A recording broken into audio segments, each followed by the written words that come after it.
Morning guys and gals, Froggy here.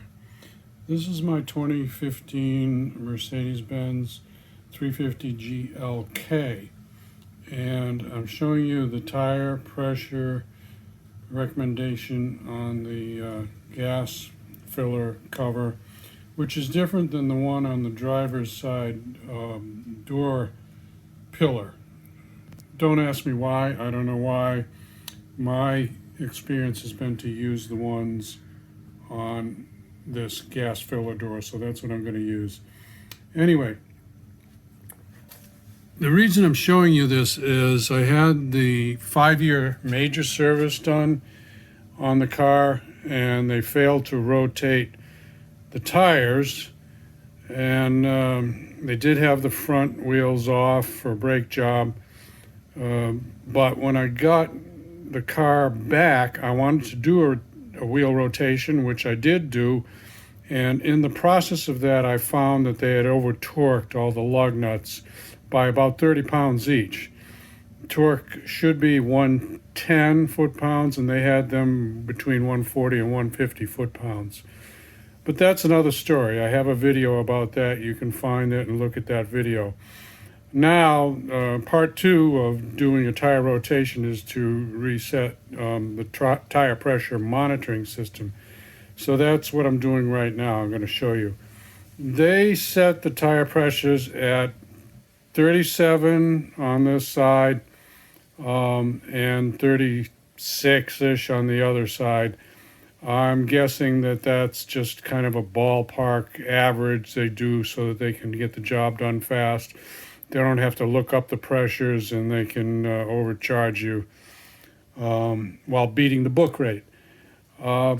So my preference is going to be to use normal load, and it says 3333.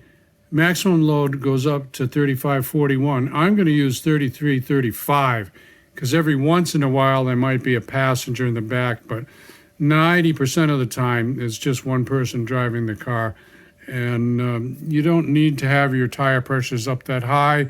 You just get worse handling and a harsher ride if you do that.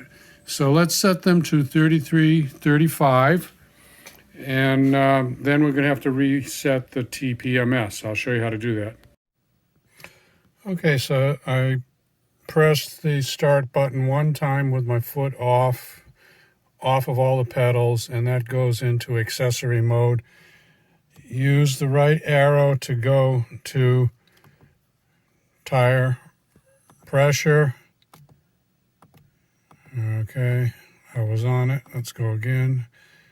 And then go down, arrow, tire pressure, press OK. Only available when ignition is switched on. So let's press that one more time. Tire pressures will be displayed after driving a few minutes. So now we have to drive the car. Okay, so here's where we are at. I drove the car for like about a quarter mile, and some tire pressures popped up on the dash, and they were wrong. So my thinking is that those are the old tire pressures that were in some kind of memory in the car. And then it went to a message that said TPMS active. I drove it some more. It came up with a message that said, do you want to use the current pressures as your reference pressures? And I didn't push any button. I drove it a little bit more, and now it came up with some pressures what I believe are correct pressures. So now let me go to my menu. Use current pressures as new reference values. Press OK. So I pressed OK. Okay, so now we're good. So there's a little bit of a thing you have to go through. They don't tell you about it in the owner's manual. Maybe you can find it online somewhere. But that's what you have to do. Set your pressures, go through the procedure that I just showed you, it will pick up your new pressures, and those look pretty accurate. They're within actually 1 pound in the front, and I used 35. It came up with 37 in the back. There's a little bit of warming of the tires. Warming the tires means the pressures go up slightly. So I'm happy with this. Anyway, give me a thumbs up or a like if this helps you out. Subscribe to my channel if you want more from Froggy.